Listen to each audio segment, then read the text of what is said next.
wabarakatuh. Hadirin sekalian, marilah kita panjatkan puji dan syukur kehadirat Allah Subhanahu wa taala atas limpahan rahmat dan karunia-Nya sehingga kita dapat berkumpul di tempat yang mulia ini guna menghadiri sidang terbuka promosi doktor bidang ilmu pendidikan agama Islam Universitas Islam Jakarta tahun 2025 dengan promovendus Azmi Ali Muhtar.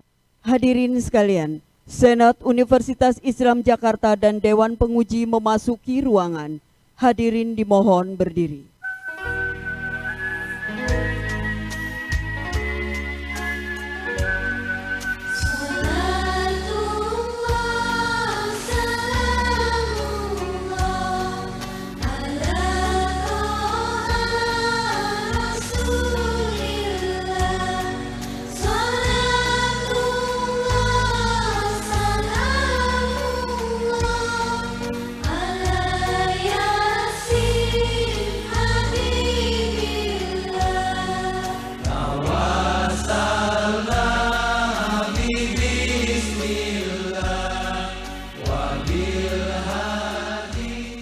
Hadirin dipersilakan duduk kembali. Dengan mengucapkan Bismillahirrahmanirrahim, ujian promosi doktor atas nama promovendus Azmi Ali Muhtar saya nyatakan dibuka. Kepada promovendus Azmi Ali Muhtar dipersilakan memasuki ruangan.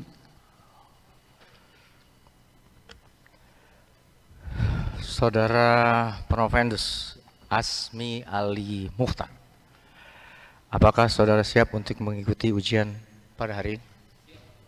Apakah disertasi saudara sudah dicek plagiat? Baik, silahkan menuju podium. Assalamualaikum warahmatullahi wabarakatuh. Yang terhormat Dewan Tim Penguji, yang terhormat Dewan Tim Promotor, serta Bapak Ibu hadirin yang berbahagia.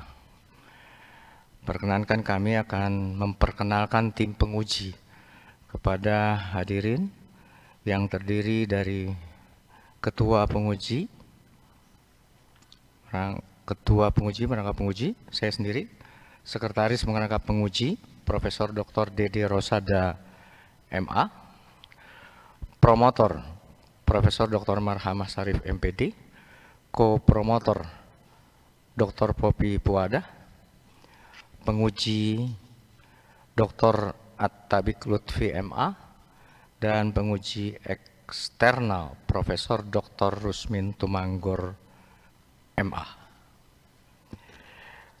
Kepada tim promotor yang mewakili, kami persilahkan untuk memperkenalkan promovendus sekaligus menyampaikan pertanggungjawaban akademik tentang disertasi promovendus. Kepada yang terhormat Profesor Dr. Marhamah Sarif, kami persilahkan. Assalamualaikum warahmatullahi wabarakatuh. Yang saya hormati Bapak Rektor selaku Dewan Penguji, selaku Ketua Dewan Penguji, yang saya hormati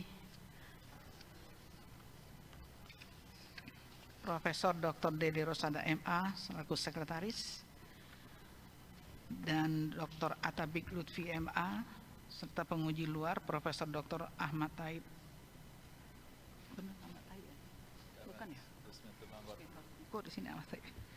Bapak Rusmin Profesor Dr. Muhammad Rusmin, dan komisi promotor, ko-promotor Dr. Popi Puada, serta para hadirin yang saya muliakan dan yang saya banggakan, promovendus Azmi Ali Muhtar. Pertama sekali saya mengucapkan selamat kepada promovendus. Pada hari ini sudah bisa berdiri di depan kita semua, mempertahankan hasil penelitian Anda di sini. Baiklah, judul dari penelitian ini adalah analisis implementasi kurikulum merdeka di madrasah. Saya ucapkan selamat kepada Bapak Promafendus telah dapat mengajukan disertasi untuk ujian terbuka. Alhamdulillah. Ke depan penguji UIJ ini. Alhamdulillah. Judul disertasi ini memang hangat ya. Spektakuler dibicarakan pada pendidik sekarang ini. Pertanyaan dan saran untuk dijawab didiskusikan dengan Bapak dan Ibu promotor dan ko-promotor meliputi ada 2 pertanyaan saya, yang lain saran saja ya.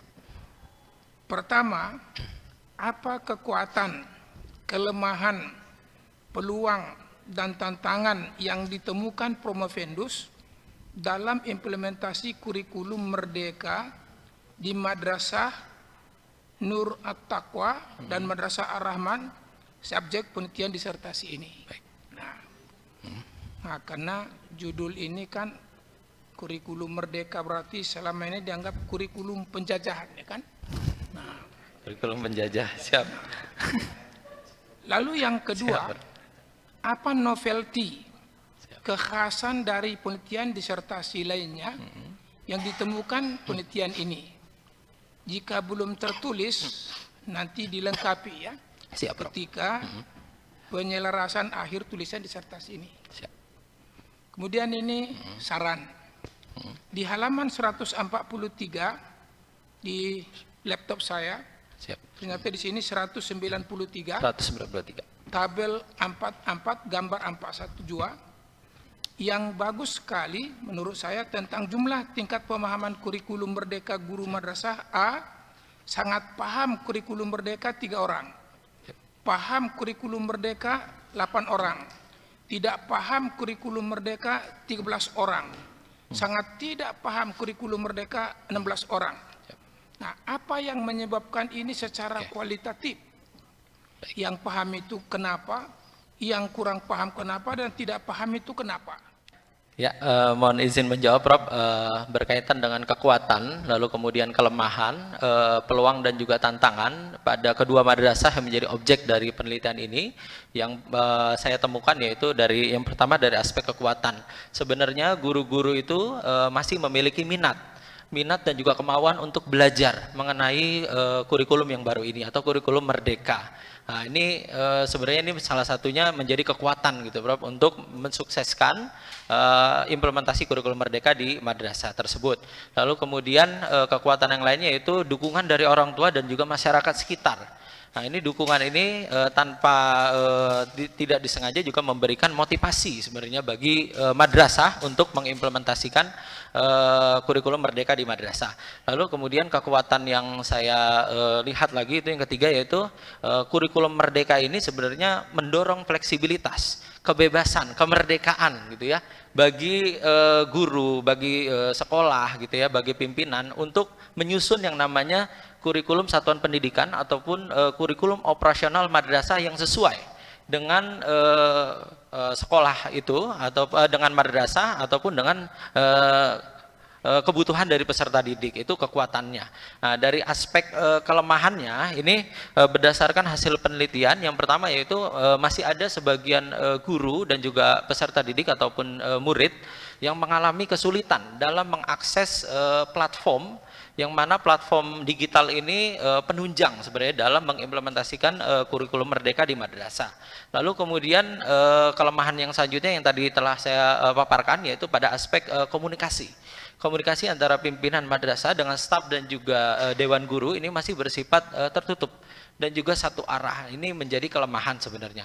Lalu kemudian yang satu lagi yaitu tadi telah saya sebutkan juga belum adanya program pengembangan kompetensi guru atau pelatihan yang ditentukan atau dijadwalkan. Nah, ini saat ini hanya bersifat sporadis saja, tidak menentu gitu. Ini yang sebenarnya menjadi kelemahan.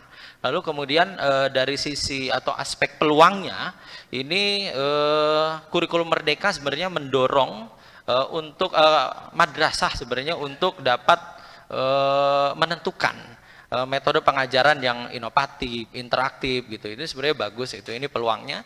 Lalu kemudian kurikulum Merdeka juga sebenarnya mendorong madrasah untuk dapat berkolaborasi dengan madrasah-madrasah lain, dengan stakeholder lain gitu ya dalam mensukseskan implementasi kurikulum merdeka.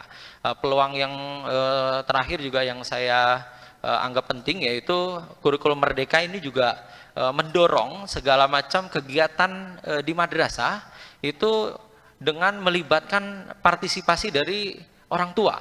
Nah, itu tanpa disadari peluang ini juga bagus sebenarnya gitu ya. Jadi orang tua dapat memahami pendidikan anaknya pada saat ini gitu ya, dan juga ikut berpartisipasi dalam mensukseskan implementasi kurikulum merdeka di madrasah. Yaitu dalam metode atau penulisan, di mana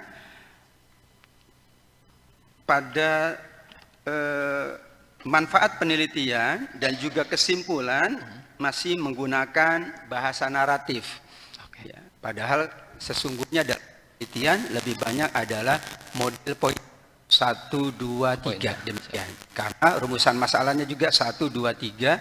Kemudian tujuan penelitian juga 1, 2, 3, maka manfaat penelitian pun demikian. Mau AB maupun 1, 2, 3. Demikian juga kesimpulan di sini dalam naratif ya, kesimpulan dari penelitian ini menyoroti pentingnya. Itu bukan kesimpulan. Jadi kesimpulan langsung saja, 1 apa kesimpulannya, 2, 3 kalau sesuai dengan rumusan masalah lebih bagus, kalau ada ditambah berarti ada bagian sub dari kesimpulan yang ada. Kemudian tadi sedikit saya ingin menambahkan, sampaikan Prof. Rusmin, izin Prof. Kalau beliau itu nyatet ya, lengkap beliau itu ya, luar biasa, saya kagum dengan beliau itu ya. Dan nyatetnya di laptop betulan, cuma laptopnya nggak dibawa Prof.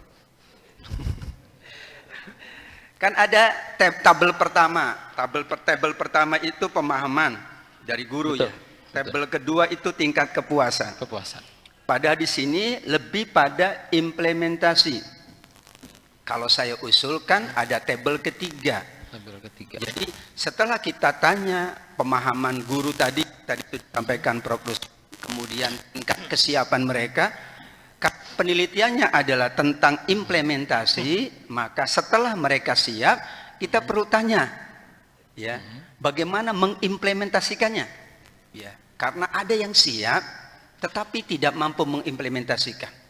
Kalau dulu di pesantren kan ada begitu ya, Pak Azmi kan di pesantren ada gitu ya, ada iqdad, tetapi bagaimana menjalankan iqdad yang ada, ya, kesiapannya betul bagus. Meskipun hanya 4 orang yang sangat siap, malah yang sangat tidak siap 13, baru kemudian ada solusinya, ada training lagi, ada karena tema yang ditekankan adalah implementasi, maka ada tabel tentang implementasinya. Bagaimana pada pola implementasi, pada tahapan implementasi dijalankan oleh para guru-guru madrasah. Siap. Berikutnya bahwa di sini memang kurikulum saya sependapat atau tidak sempat dengan Prof. Rusmin ini. Lawannya itu kurikulum apa tadi Pak? Penjajah. Jadi sekarang sudah tidak berlaku lagi itu ya. Jadi malah sekarang mungkin nggak merdeka lagi ya. Nah karena itu agar nilai dari novelty penelitian ini berlanjut, jangan sampai berhenti. Karena saya khawatir berhenti. Kurikulum merdeka sudah, sehingga penelitian ini kalau tidak ada kesinambungan, minta disetujui, dibukukan. Tapi kalau kemudian dipandang tidak ada keberlanjutan dari kurikulum ini, maka bagaimana mungkin bisa dilanjutkan?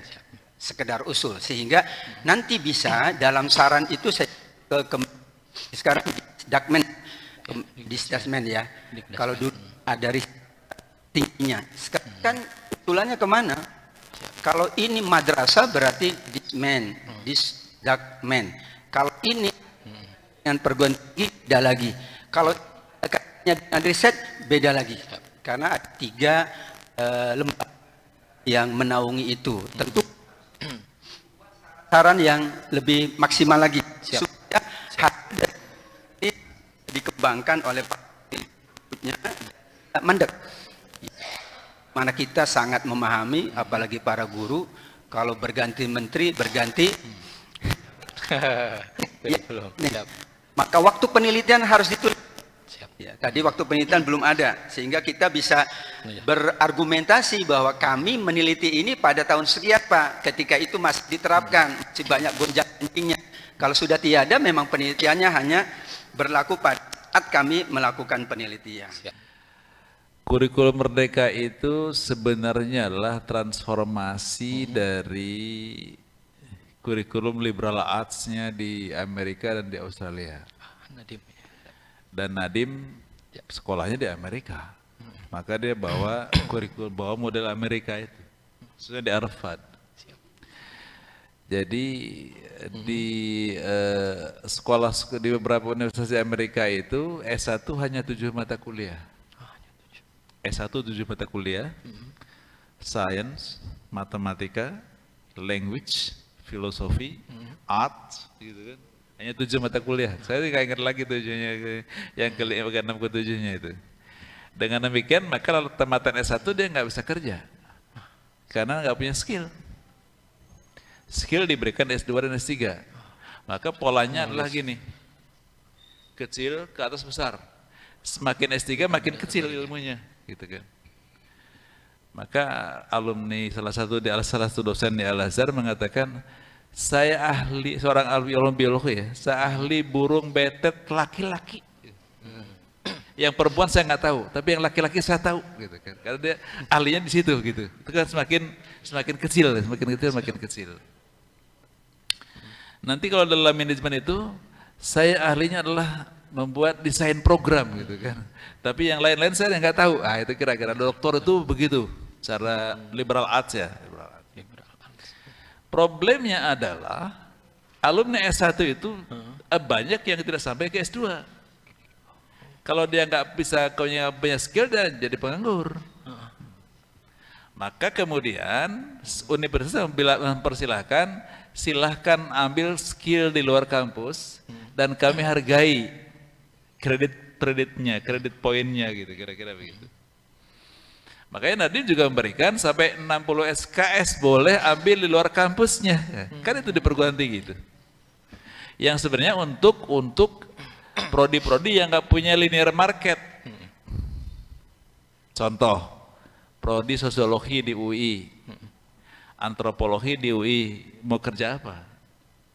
Maka silakan ambil skill di luar itu, dan paling banyak 60 SKS di luar sosiologi dan antropologi, gitu kan. Tapi 60 SKS itu dihargai oleh UI sebagai yang telah diambil di luar kampus dan sebagai paket kurikulum dia, gitu kan. Sehingga kemudian alumni S1 sosiologi antropologi itu bisa masuk market, bisa masuk kerja, gitu kan.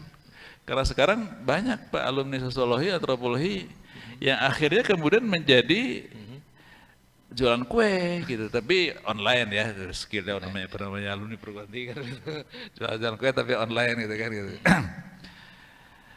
Nah begitu sampai di madrasah, ini kan menjadi masalah. Kenapa? Karena Indonesia ini market itu hanya untuk SMA sama S1. Sekali lagi, market working labor market itu hanya untuk SLTA sama S1. SLTP nggak bisa masuk market, nggak bisa melamar kerja dan ijazah SMP MTS, nggak bisa melamar kerja pertama kali dengan ijazah S2 atau S3, kecuali untuk dosen dan peneliti. Tapi untuk masuk ke perusahaan nggak bisa bawa ijazah S2, harus bawanya ijazah S1, gitu kan. Nah kita ke S1 semua harus punya sertifikat itu, gitu kan. Nah dengan demikian kita ingin dapat penjelasan dari Azmi, dari semua Prof. Vendus. Untuk apa kurikulum merdeka di MTS? Oke. Ya. Dalam konteks ini gimana? Coba Anda jelaskan.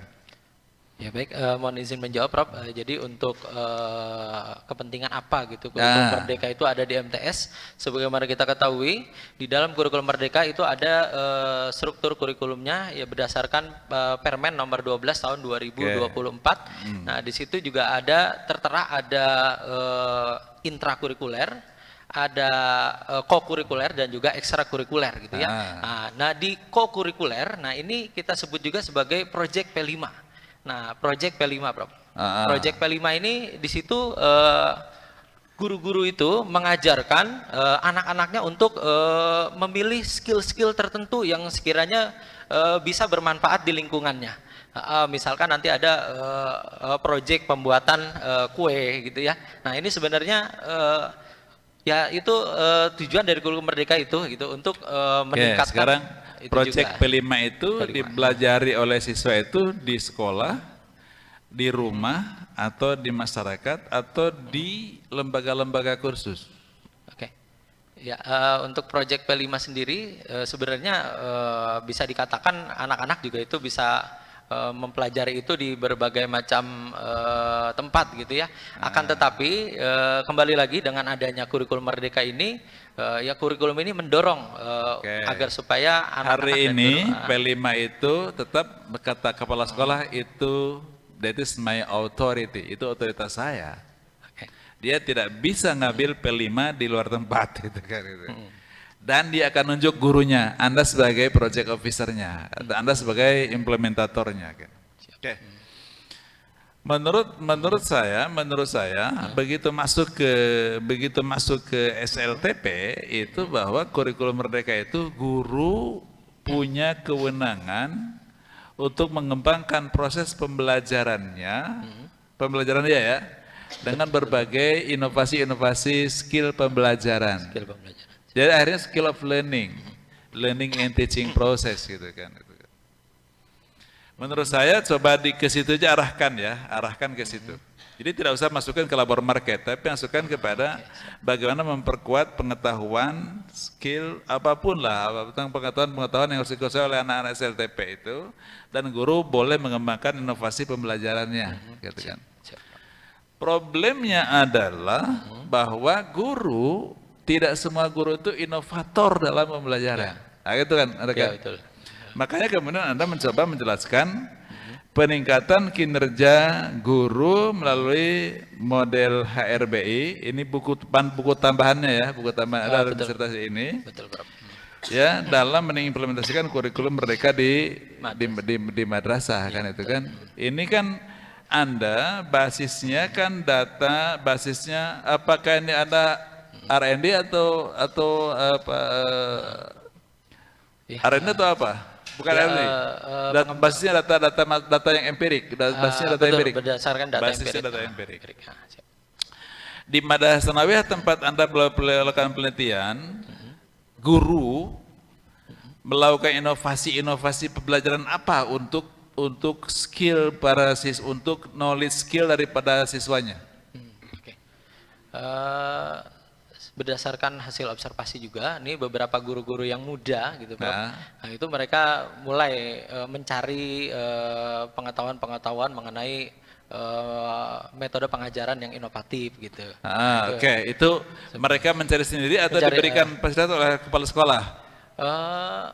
Sebagian ada yang mencari sendiri, ada juga yang memang oleh kepala sekolah diberikan workshop dan pelatihan untuk mengembangkan skill of learningnya, skill of teachingnya ya. Skill of teaching. Skill of teaching, jadi to encourage learning for the students. Jadi bagaimana mereka itu mendorong siswanya itu belajar gitu Ya, kan. betul. Itulah kira-kira kurikulum merdeka untuk definisinya di Madrasah Sanawiyah. Ya kurang lebih seperti itu. Oke, maksud saya definisi ini Anda simpulkan di bab 2. Apa hubungannya? Ada nggak hubungannya judul disertasi ini dengan output yang Anda berikan? Ada. Ada, oke. Nanti adanya terserah Anda. Siap. Langsung atau tidak langsung, oke. Kedua, istilah human resource, base implementation, adanya di ilmu apa? Sebut satu ilmu. Ilmu teori implementasi kurikulum. Satu kata. Satu kata, siap. Ilmunya sebutin pendidikan, aja. Pendidikan, kebijakan. Salah. Pendidikan, kebijakan. Oke, puas ya. Oke. Kemudian ini teori apa yang saudara pakai untuk HRBI?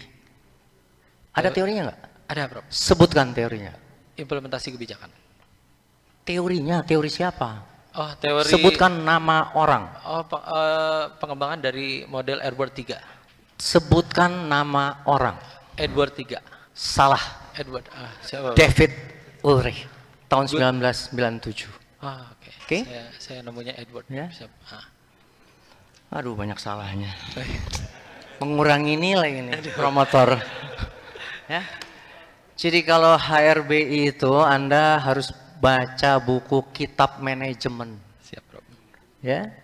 Human Resource Development. Ya, jangan baca buku pendidikan. Kata bahasa Sunda tuh. Siap. Kata ayak. Ya. Siap, Bro. Jadi itu ada David Ulrich, ada yang paling implementation adalah Rem Marchand. Itu dia CEO. Karena ini lebih implementasi kepada kinerja. Tapi saya cenderung kepada David Ulrich yang ada 4 dan itu cocok untuk penelitian Anda. David. Jadi David Ulrich ya. Oh, David. Ya cari aja Siap, juga Bro. banyak. Oke ya. Siap. Itu pertanyaan keberapa tadi ya? Kedua, Kedua. Bro. Supaya dapat poin kan sampai jawaban Anda benar. Siap.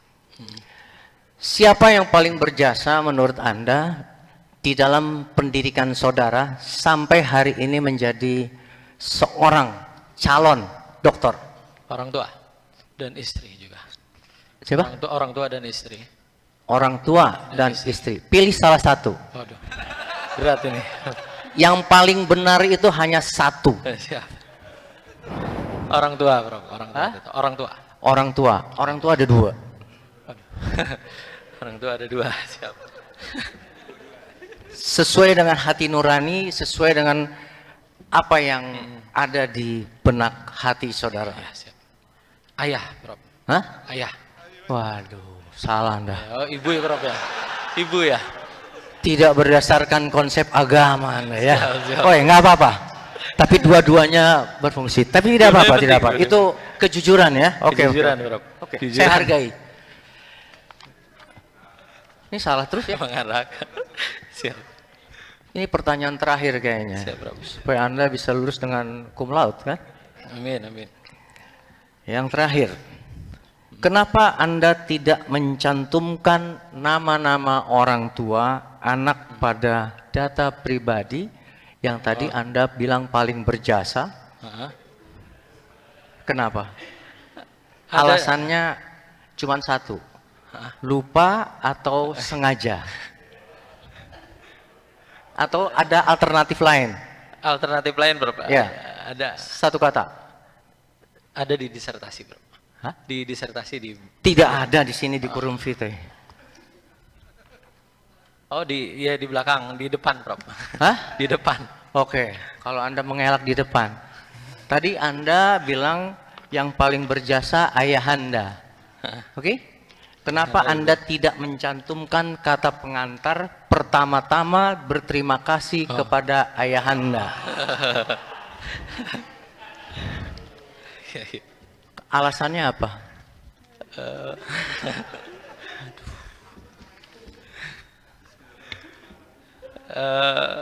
Apa, Bro? Hah? Jujur saja, karena sebentar lagi Anda kalau Prof. Rusmin, Pak Atafik dan Prof. Dede, ya kalau promotor mah pasti lulusin kan, gitu ya. Ya, ini Anda menyandang orang yang amat terpelajar, karena doktor itu adalah pendidikan terakhir di Republik ini. Kalau kita lihat kebijakan menteri yang sekarang, itu kan kemungkinan besar. Kurikulum Merdeka itu kemungkinan besar ya, itu tidak akan berlanjut. Karena Pak Menteri sekarang memiliki satu kebijakan bahwa proses pembelajaran mau diarahkan ke pendekatan deep learning, gitu ya. Itu misalnya pembelajaran yang memiliki mindful, meaningful dan joyful gitu.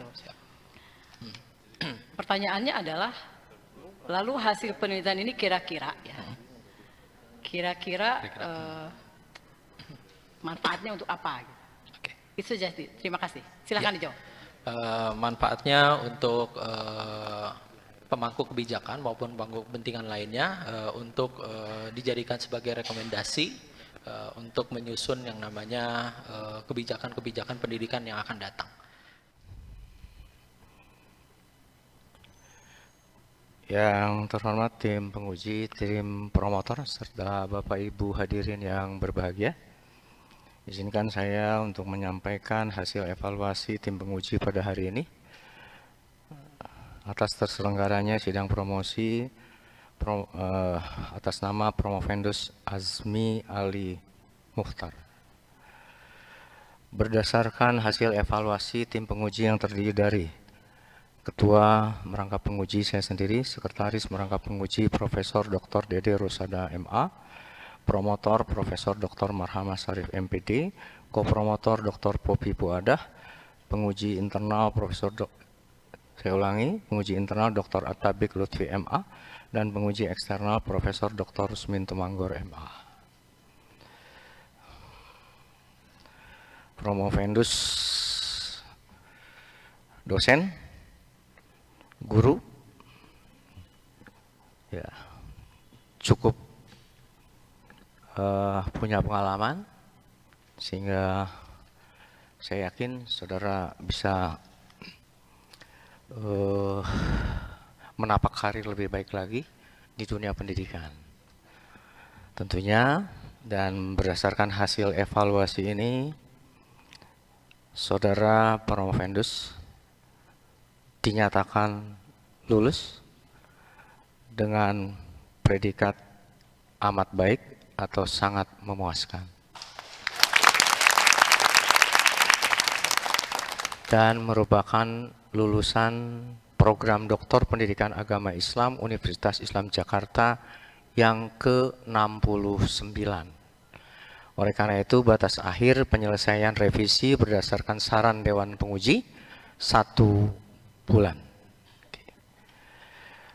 Perkenankan saya atas nama pimpinan Universitas Islam Jakarta dan program Doktor Pendidikan Agama Islam Universitas Islam Jakarta untuk menyampaikan tanda kelulusan.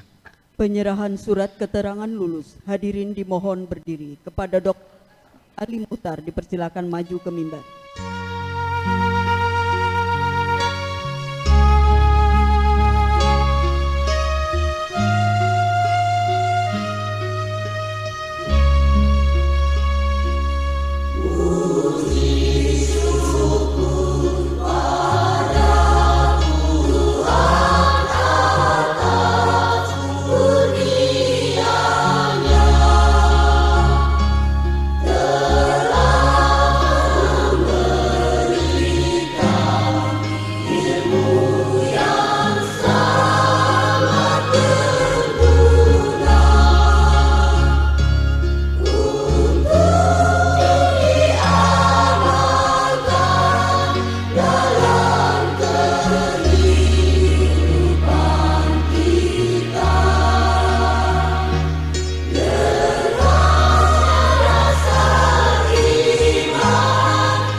Universitas